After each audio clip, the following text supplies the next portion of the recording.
Bonjour, je m'appelle Antoine, j'ai 21 ans et je viens de Paris.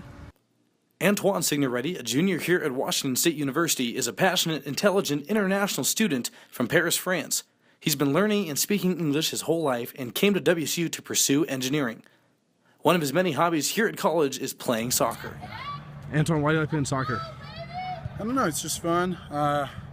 It's a nice exercise too, so that's why I kind of like it. Well, did you play it back in France? Yeah, back in France I used to play. I played quite a bit.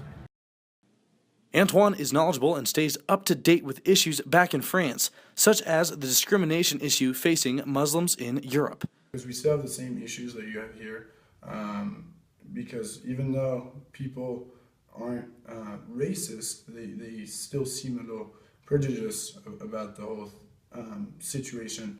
The situation Antoine is referencing is the Charlie Hebdo tragedy committed by Islamic extremists, killing many.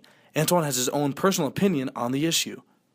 We have freedom of speech in France, just like you do here, and so it's kind of unfair, I would say, that they got attacked like that. But at the same time, I see it that there are a lot of Muslims living in France, and so I think people should be a little more considerate when they do have a newspaper of some kind, and so I see it both ways.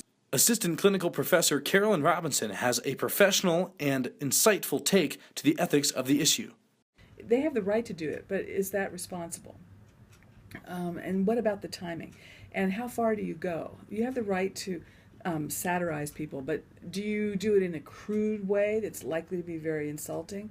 Or do you do it in a way that makes people laugh, maybe feel uncomfortable, but still not being incredibly offensive? Tensions may be tighter than ever between Europeans and Muslims. Antoine, as a French native, has a genuine insight to the future of Muslim discrimination in Europe. In Europe, will it ever be resolved? I don't know if we'll ever see it that way, unless maybe Palestine and Israel will actually come up with a treaty. Of course, I feel like that's always the big issue.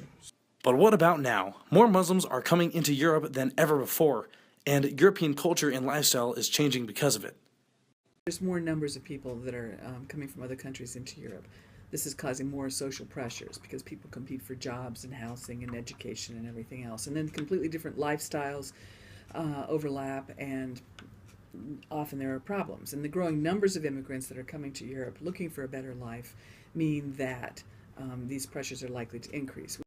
With discrimination against Muslims becoming more apparent due to immigration and Islamic extremist acts in Europe, the world must watch with a careful eye to make sure these prejudices don't result in another tragedy.